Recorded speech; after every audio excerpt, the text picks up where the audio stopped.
At my son's wedding, a $100,000 event I paid for his bride told me to leave.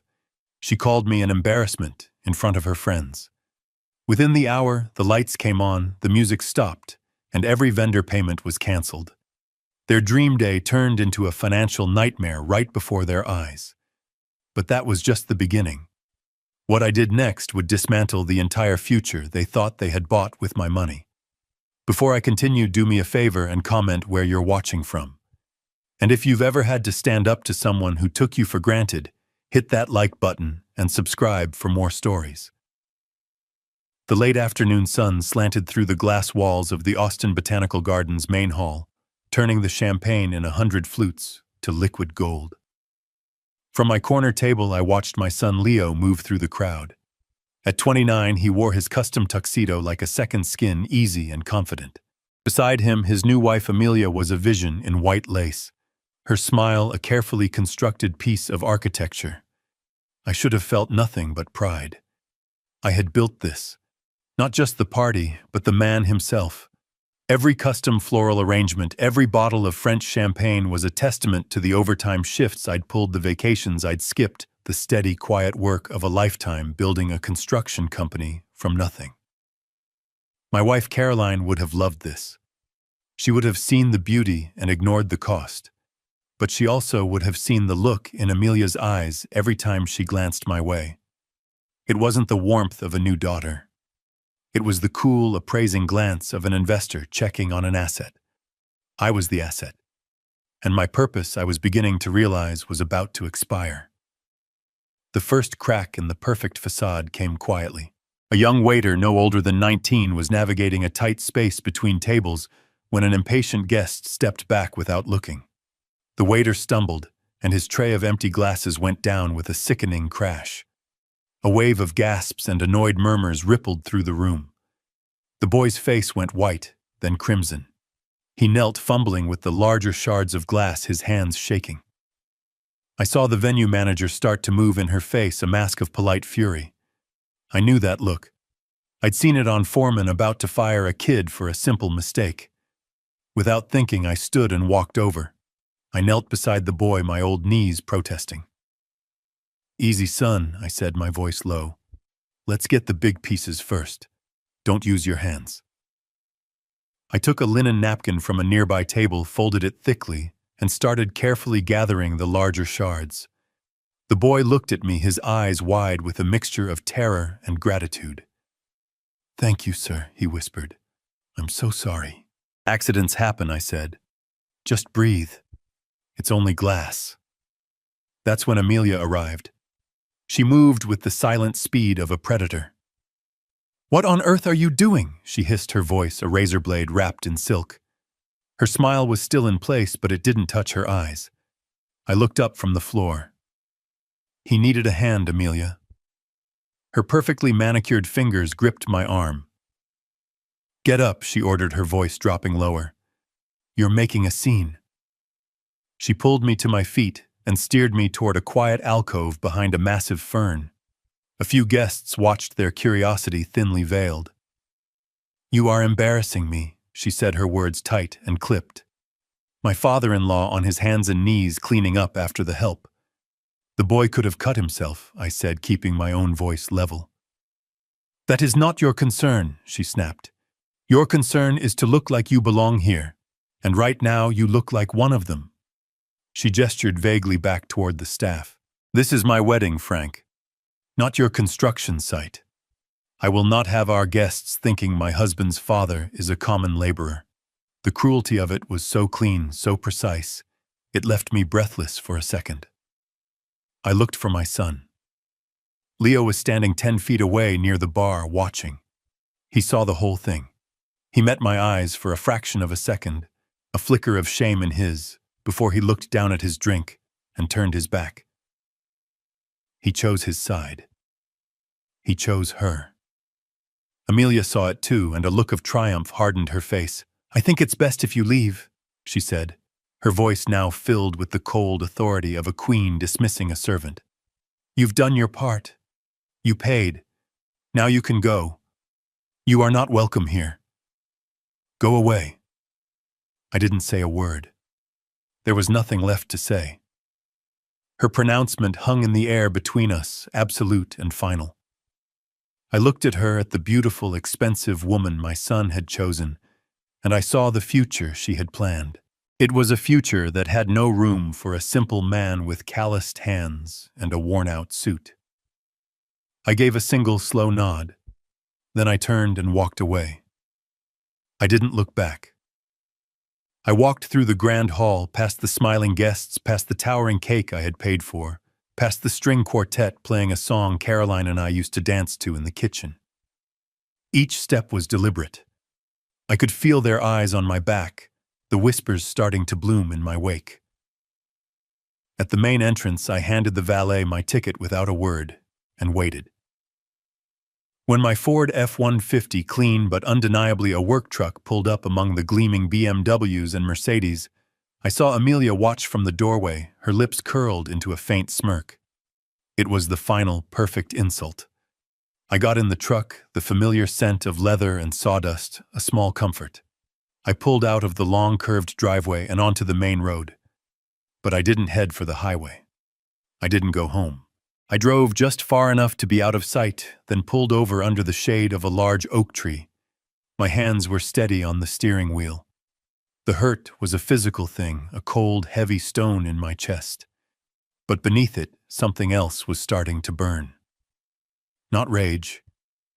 It was colder than that. It was clarity. For years I had made excuses for Leo. For his selfishness, for his casual disregard for the way he took and never gave back.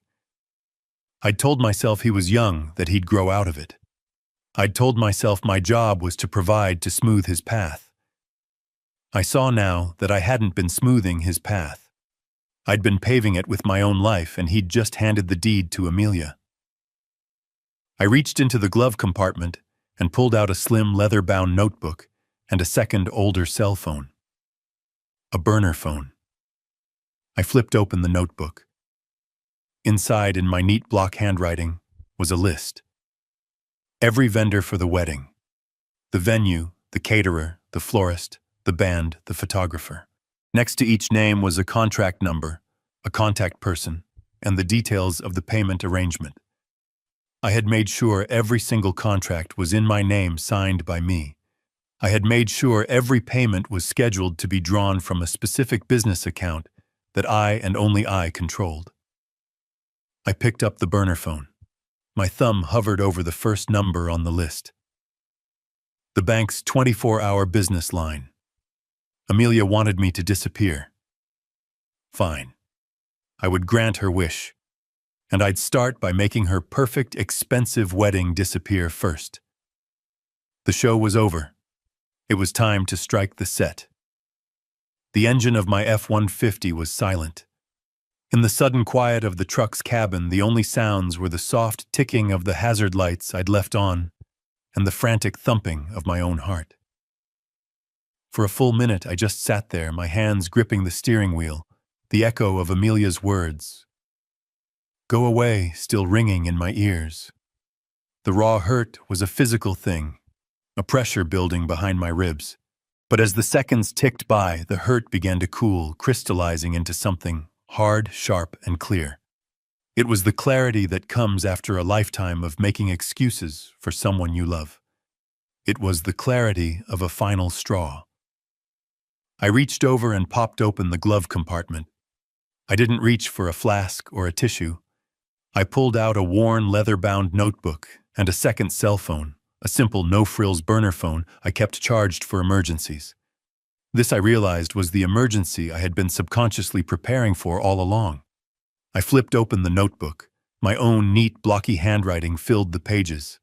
It wasn't a diary. It was a ledger, a record. Every major expense I had covered for Leo since he graduated college. Every loan that was never repaid. And on the last few pages, a detailed breakdown of the wedding. Vendor. Contact, contract number, payment method. I had made sure every single agreement was signed by me, Frank Miller. I had made sure every deposit and every scheduled payment was made from the Miller Construction corporate account, an account to which I and only I had access. Leo and Amelia had been so busy enjoying the fruits of my labor, they never bothered to ask how the bills were actually being paid. They just assumed the money was theirs. An allowance. An inheritance they were collecting early. It was time to correct that assumption. I took a slow, deep breath, the cold Texas air calming the fire in my chest. Then I picked up the burner phone and dialed the first number on my list. The call connected on the second ring. 24-hour business banking, this is Mark Peterson. Mr. Peterson, this is Frank Miller. I said, my voice as calm and steady as if I were ordering lumber. I need to activate Protocol Wintergreen on the Miller Construction account number ending in 7741. There was a pause, then the sound of typing. Understood, Mr. Miller. Protocol Wintergreen. Can you confirm the authorization code? Caroline, 1985. I said the name of my late wife and the year we were married catching in my throat for just a second. Confirmed. He said, his own voice professionally flat. Protocol activated. What are your instructions? I need an immediate stop and reversal on all debit authorizations made in the last 72 hours to the following vendors. I read them off the list. Austin Botanical Garden, Gilded Lily Catering, the Starlight Quartet, and Visions in White Floristry. Understood, Mr. Miller. All payment authorizations to those entities from account 7741 are now revoked. Is there anything else? No, that will be all, I said, and ended the call. 1 down, 4 to go. My next call was to the venue manager, a woman named Susan Henderson. Good evening, Austin Botanical Garden, she answered, her voice polished and polite. Mrs. Henderson, this is Frank Miller calling. I am the signatory on contract number 123B for the Miller wedding. Oh, yes, Mr. Miller. Is everything all right? A beautiful event. The event is over, I said, my tone leaving no room for argument. Pursuant to Clause 7B of our agreement regarding payment authorization, I am informing you that final payment has been withdrawn. The contract is terminated effective immediately. The silence on the other end was heavy with shock. I don't understand, Mr. Miller. The reception is still underway. That is no longer my concern, I said. For collection of any and all outstanding fees, you will need to speak with Mr. and Mrs. Leo Miller directly. Good evening. I disconnected before she could protest. The next 3 calls were even shorter. To the caterer, to the band leader, to the florist. The message was the same. Payment has been canceled. The contract is voided. Please direct all invoices to the bride and groom. Back inside the grand hall, the first sign that the world had tilted on its axis was the music. The Starlight Quartet was halfway through a soft, romantic melody when the lead violinist faltered, tapped his music stand, and looked back at his colleagues with a confused frown. He put his instrument down. The others followed. The sudden silence was jarring. Then the house lights flashed on, flooding the room with a harsh, unflattering glare. The warm, candle-lit ambiance evaporated, replaced by the sterile brightness of a cafeteria. A nervous murmur spread through the guests. Amelia was in the middle of a story, laughing with a group of friends when the lights changed. Her laugh died in her throat. She looked around her face, a mask of confusion and annoyance. That's when the staff started clearing the tables. Not subtly, but with a quiet, unnerving efficiency. Waiters began removing half-full glasses of champagne. Bussers started scraping plates, even as guests were still eating. What is going on? Amelia demanded, her voice rising, as she spotted Mrs. Henderson marching toward her, a clipboard clutched in her hand. Leo intercepted her first. Susan, there must be some mistake. The lights. There is no mistake, Mr. Miller. Mrs. Henderson said, her voice as cold and polished as the marble floor. She didn't look at Leo. Her eyes were fixed on Amelia. We just received a call from the contract holder, Mr. Frank Miller. He has revoked all payments. Per his instructions and our contract, this event is terminated. Amelia's jaw dropped. He what? He can't do that. He can, Mrs. Henderson said. And he has. Now there is the matter of the outstanding balance. She held out the clipboard. For services rendered plus the contractual fee for premature termination, the total comes to $65,700. We accept all major credit cards. Just then the head caterer appeared, his white chef's coat stained with sauce and fury. "Mrs. Miller," he said, waving an invoice. "My payment was just declined. I have a bill here for $12,000. The band leader was right behind him, followed by the florist. Each one held a piece of paper. Each piece of paper had a number with a lot of zeros. "This is insane," Leo stammered, fumbling for his wallet. "It's a misunderstanding. I'll handle it." He pulled out his own credit card, a platinum one I knew he was proud of, and handed it to Mrs. Henderson. The silence was absolute as she swiped it. A moment passed. Then came the small, quiet, terrible sound of a declined transaction. "I'm sorry, sir," she said, not sounding sorry at all. "This card has been rejected." Leo stared at the card as if it had betrayed him. He looked at Amelia, his face pale with panic. The color had drained from her face too, leaving a splotchy white mask of pure rage. Her hands resting on the table clenched into white-knuckled fists. The dream wedding she had curated so perfectly, the one designed to launch her into a new social stratosphere, had just publicly, spectacularly imploded. All around them, guests were grabbing their coats, whispering, and trying not to stare as they fled. Back in my truck, I watched my phone light up. Leo, then Amelia, then Leo again. I pressed the silence button and put the phone face down on the passenger seat. I started the engine, the familiar rumble of the V8, a comforting sound. I had pulled the pin. Now all I had to do was drive away and listen to the beautiful, distant sound of the explosion. I didn't drive home after leaving the wedding. Home was a place of memories, a place Caroline and I had built, and I wasn't ready to let the evening's ugliness seep into its walls. Instead, I drove to the one place in Austin that always felt as quiet and serious as my own thoughts, my office. The Miller Construction Building was dark and silent on a Saturday night, a 3-story monument to a lifetime of blueprints and deadlines. I let myself in the familiar click of the lock, a comforting sound in the stillness. I didn't turn on the overhead lights, just the small lamp on my old oak desk. The room smelled of sawdust coffee and the faint, clean scent of paper. This was where I had always done my real thinking. The adrenaline from the phone calls had faded, leaving behind a profound calm. I had set the dominoes in motion. Now I just had to wait for them to fall. It brought me no joy to do this. But a foundation built on lies cannot stand. My only job now was to oversee the controlled demolition. The first call of the new day came not to me, but to my lawyer, David Chen, at 7 a.m. Monday morning. I was already in his downtown office when he took it, nursing a cup of coffee that was strong enough to hold up a nail. David was more than a lawyer.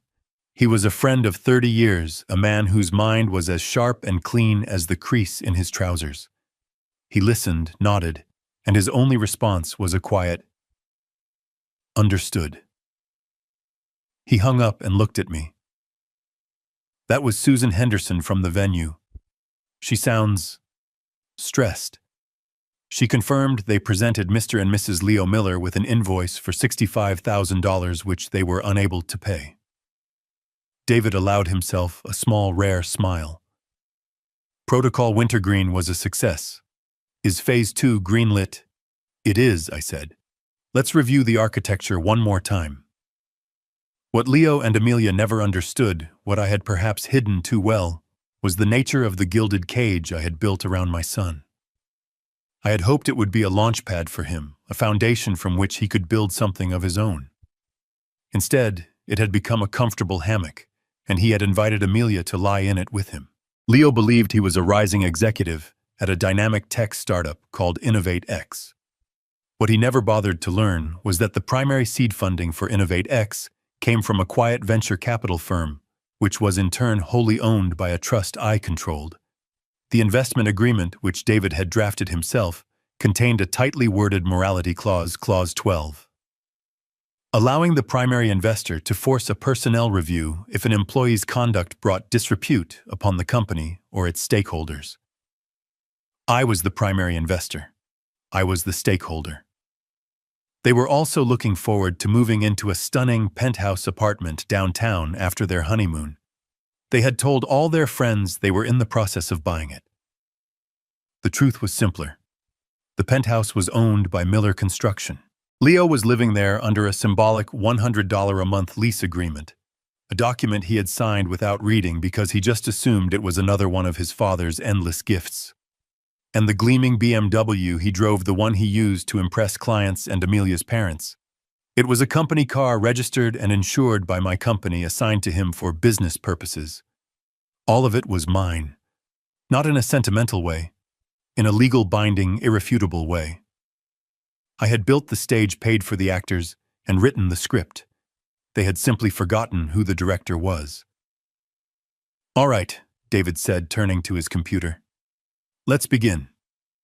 He drafted the first email. It was a masterpiece of corporate politeness and veiled threat, addressed to the CEO of InnovateX.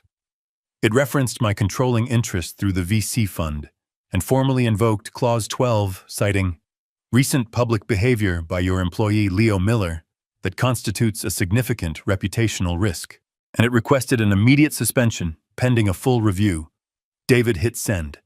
Next, he pulled up the lease agreement for the penthouse. He attached it to a formal notice of lease termination, citing failure to maintain the property in a manner befitting its value and a violation of community standards. It was a bit of a stretch, but it was legally sound. The notice gave them 30 days to vacate the premises. It was served via a certified courier who was already waiting downstairs. My last call was the simplest. It was to Sal, my fleet manager, a man who had worked for me for 25 years and who could tell you the maintenance schedule of a 1998 cement mixer from memory. "Sal, it's Frank. I need the BMW brought in. The one Leo's been driving. As of today, his authorized use is terminated. Send a flatbed." "You got it, boss," Sal said, no questions asked. The dominoes were falling. The next morning, Leo and Amelia woke up in their apartment to a world that no longer made sense. They were hungover from the disastrous wedding after-party they'd tried to salvage at a downtown bar. Their living room was a mess of unopened wedding gifts and angry text messages from Amelia's parents. The first blow landed at 9:15 a.m. It was a call from Mark, the CEO of InnovateX. The conversation was short. Leo's face as he listened went from confused to indignant to utterly terrified. He hung up the phone, his hand shaking. "I'm suspended," he whispered, looking at Amelia. "Suspended for what?" she demanded. He said something about reputational risk. He said my father. Before he could finish, the doorbell rang. It was the courier holding a crisp legal envelope. Amelia snatched it and tore it open. She read the eviction notice, her eyes scanning the page faster and faster. 30 days, she breathed. "He's kicking us out of the penthouse. He can't do this. He can't," Leo echoed, his voice cracking. We were going to buy it." As if on cue, they heard the sound of a heavy engine from the street below. They rushed to the window. On the street, a large flatbed tow truck was maneuvering into position behind Leo's gleaming BMW. A man in greasy overalls was already hooking a chain to the front axle. "No," Leo said, his voice barely a whisper. He turned and ran from the apartment, taking the stairs 2 at a time, shouting, "Hey, what are you doing?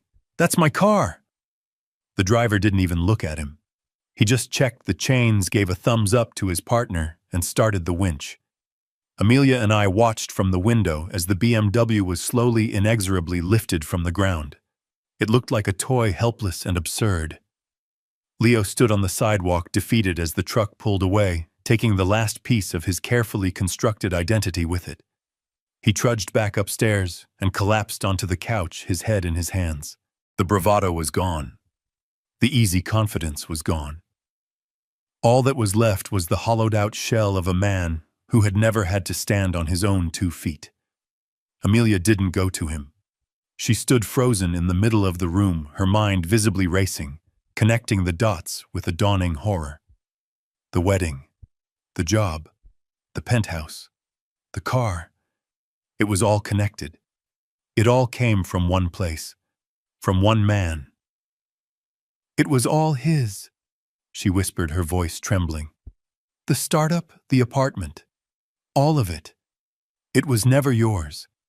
It was always his. She looked at Leo not with sympathy, but with the cold, terrified realization, strategist whose entire plan has just been rendered obsolete. She had married a prince only to find out he was a court jester, and his father, the quiet, unassuming man she had dismissed and insulted, was the king. The king who had just abdicated the throne and taken the entire kingdom with him. The life they had built on my foundation had been condemned. The demolition was complete. All that was left was the silence and the slow, heavy work of clearing the rubble. The knock came 2 days later, just as dusk was settling over my quiet neighborhood. It wasn't the loud, entitled rap of a courier, nor the polite tap of a neighbor. It was a hesitant, uncertain sound, the sound of people who had lost the right to assume they would be welcomed. I opened the door to find them standing on my small porch, silhouetted against the fading light. Leo and Amelia. The expensive wedding clothes were gone, replaced by jeans and sweaters that looked rumpled and slept in. The arrogance had evaporated. In its place was a raw, desperate exhaustion. Amelia's eyes were red-rimmed, her perfect makeup smudged. Leo just stared at the welcome mat, unable to meet my gaze. Can we come in?" Leo asked, his voice barely a whisper. I stepped aside without a word and let them into my small, quiet house. It was a world away from the life they had just lost. There was no marble or chrome here, just worn oak floors, overflowing bookshelves, and the faint, comforting smell of wood polish and old paper. The house was a reflection of me, simple, solid, and paid for. They looked around, their unease growing in the silence. This was not their territory. The power dynamic had been completely inverted.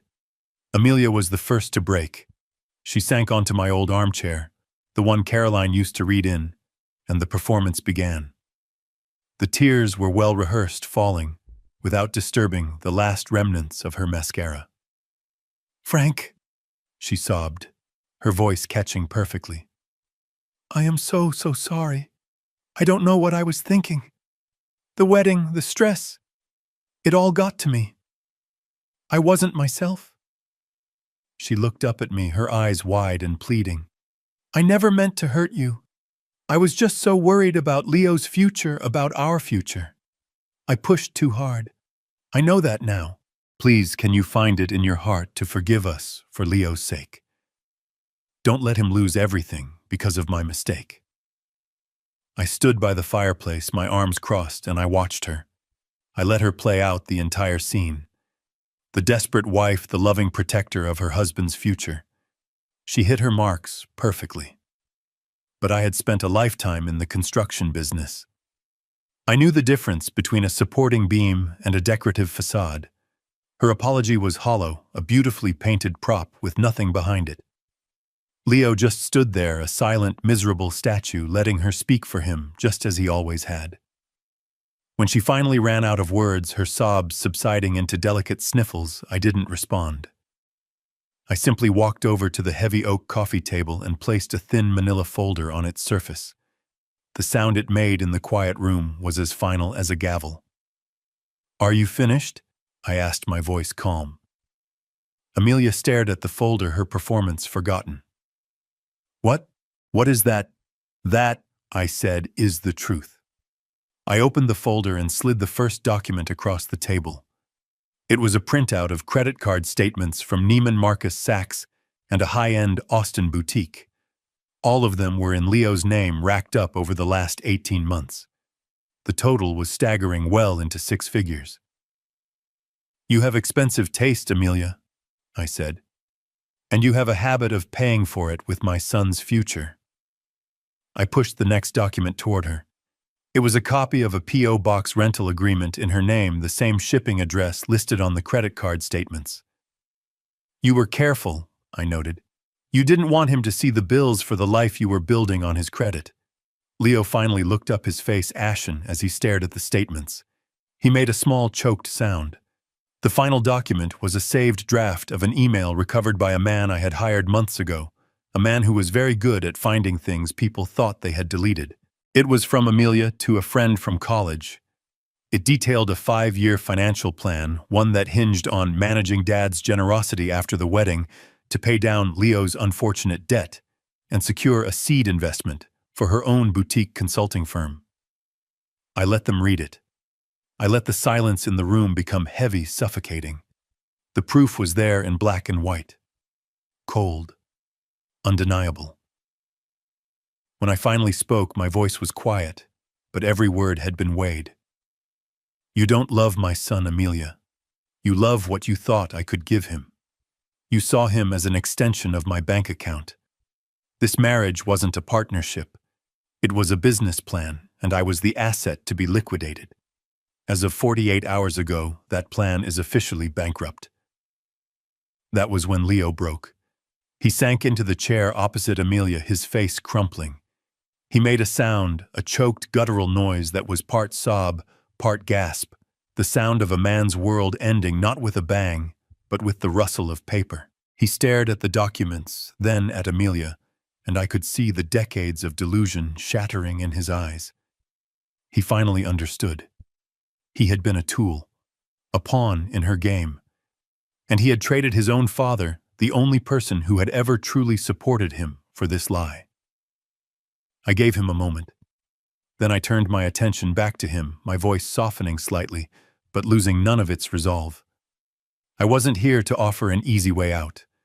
I was here to show them the door to reality. They had to choose to walk through it. Leo, I said, you can start over, but you will start from zero. He looked up, his eyes filled with a desperate, childish hope. There will be no company car. I continued, ticking the points off. No penthouse. No trust fund to bail you out. The life you thought you had is gone because it was never truly yours. It was mine and you took it for granted. I reached into my pocket and pulled out a slip of paper. This is an address in San Antonio. It's a construction site run by a man I trust. He's expecting you on Monday. You'll start as a laborer. You'll carry lumber, you'll mix concrete, you'll learn what it feels like to earn a paycheck with sweat, not with a smile. You'll live in a rented room. You'll pay your own bills. You'll start chipping away at the mountain of debt Amelia built in your name. You will learn to stand on your own 2 feet. If after 1 year you are still standing, you can call me. Then I turned to Amelia. My voice was cold, again stripped of all sentiment. And you, I said, you have a choice. You can stay with a man who now has nothing but his own 2 hands and a mountain of debt. Or you can leave. I suspect I know which one you'll choose. For the first time, her mask of composure shattered completely. The victim was gone, replaced by a cornered animal, her eyes blazing with pure, unadulterated rage. You can't do this, she shrieked. You can't take everything away.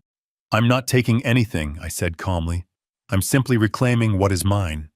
The life you tried to steal is over. She stood up so fast her chair scraped loudly against the floor. She looked at Leo, a wordless demand in her eyes. But Leo didn't move. He just sat there, broken. Seeing she had lost her pawn, she shot me one last look of pure hatred, grabbed her purse, and stormed out of the house, slamming the door behind her. The sound echoed in the quiet room. Leo didn't even flinch. He just sat there, his head in his hands, his shoulders shaking with silent sobs. I walked over and placed a hand on his shoulder. It was not a gesture of forgiveness. Not yet. It was the simple, heavy acknowledgement of a shared wreckage. The acknowledgement that the demolition was over, and now the long, slow work of rebuilding had to begin. A few weeks passed. The initial storm of phone calls and frantic text messages had subsided, replaced by a heavy, profound silence. I heard through a mutual acquaintance that Amelia had left packing her bags in the middle of the night, and leaving behind nothing but a mountain of bills and a note that said, This isn't the life I signed up for. I felt nothing. Her chapter in our family's story was over. As for Leo, I knew he was staying on a friend's couch, adrift in the wreckage he had helped create. I did not reach out. The path forward had to be his to find. One clear, cool morning, I found myself driving back toward the Austin Botanical Garden. I wasn't sure why, but my truck seemed to know the way. I parked and walked through the gates, the air smelling of damp earth and blooming roses. The grand hall was empty now, sunlight streaming through the tall windows, illuminating dust motes dancing in the air. It looked peaceful, innocent, as if it held no memory of the disaster that had unfolded within its walls. Mrs. Henderson saw me from her office and came out to greet me, her expression cautious. "Mr. Miller," she said, "I wasn't expecting you." "I know," I said. "I just had some unfinished business." I handed her an envelope. "This should cover all the outstanding invoices from the event. The caterer, the band, everyone. Please make sure they're all paid in full." She took the envelope, her eyes widening as she saw the certified check inside. "Frank, it's the full amount. You don't have to do this. The contract was a legal matter," I said, cutting her off gently.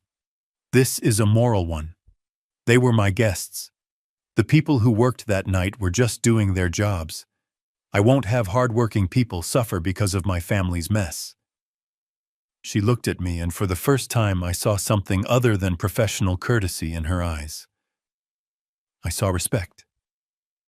"Thank you, Frank," she said softly. "There's one more thing," I said, taking a breath. "The money I had set aside for my son's future, the investment for his company, the down payment for the penthouse, it's a substantial amount, around $2 million. Mrs. Henderson just stared, speechless. "I want to donate it," I said. "I want to establish a foundation here in partnership with the garden. I want to call it the Carolyn Miller Scholarship Fund." The name felt right on my tongue, solid and true. My late wife Caroline, she loved this place. She loved art, and she believed in giving young people a chance. The fund would provide full scholarships for students from disadvantaged backgrounds who want to study botany, horticulture, or landscape art. Tears welled in Mrs. Henderson's eyes.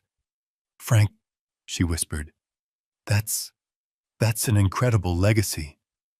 "It's the right one," I said. "It's the only one that makes sense anymore." The news traveled faster than I expected. The local paper ran a story the following Sunday. "Local contractor founds major scholarship in late wife's name." There was a picture of me not in a tuxedo, but in my simple work jacket, standing by the rose garden Caroline had loved. The article spoke of my career, my quiet dedication to my craft, and this final generous act of philanthropy. There was no mention of the disastrous wedding. There didn't need to be. The story of my character was now written in black and white, a narrative of dignity and grace that completely eclipsed the petty image Amelia had tried to create. I had become a respected member of the community, not because of the money I had, but because of what I had chosen to do with it. A year passed. I sold the big house, the one filled with too many ghosts, and bought a smaller place, a cottage nestled in the hill country, with a porch that overlooked a quiet creek. It was enough. I spent my days gardening, woodworking, and reading the letters that started to arrive. Leo called me one evening from San Antonio. His voice was different. The entitled edge was gone, replaced by the quiet weariness of a man who understood the weight of a dollar because he'd had to lift it himself. He didn't ask for anything. He told me about his job on the construction crew, how his hands were calloused, how he was learning to read blueprints for real. He told me he had just paid off the first of Amelia's credit card bills. It was a small victory, but it was his. He said he was sorry, and for the first time I believed him. Amelia was a ghost, a rumor. Someone saw her in Dallas working at a high-end boutique, still searching, I imagined, for a new investor. Her story was no longer tied to mine. That afternoon, I sat on my new porch, the warm Texas sun on my face. In my hands was a letter printed on university letterhead. It was from the first recipient of the Caroline Miller Scholarship, a young woman from a small town who wrote about how the fund had given her the chance to study the native plants she'd loved since she was a little girl. She included a drawing of a wildflower, detailed and beautiful. I folded the letter and set it on the small table beside me. I looked out at the rolling hills, at the way the light turned the tall grass to gold. I had lost the son I thought I knew, the one I had tried to build a kingdom for. But in the quiet, in the solitude, I had found something more valuable. I had found myself, and I had built a legacy that would continue to grow long after I was gone. A smile touched my lips. It was not a smile of victory. It was the smile of a man at peace. The most important lesson this journey taught me is that true generosity isn't endless giving. It's about building a foundation strong enough for others to build upon themselves. For years, I mistook subsidy for support, and my kindness was treated not as a gift, but as an endless resource to be drained. Setting a boundary and finally saying no was not an act of revenge. It was an act of correction. It allowed my son the dignity of facing his own consequences and gave me back the peace of owning my own life. You cannot save someone from a storm they create. You can only show them how to build their own shelter, and then trust them to pick up the hammer. The most important lesson this journey taught me is that true generosity isn't endless giving. It's about building a foundation strong enough for others to build upon themselves. For years, I mistook subsidy for support, and my kindness was treated not as a gift, but as an endless resource to be drained. Setting a boundary and finally saying no was not an act of revenge.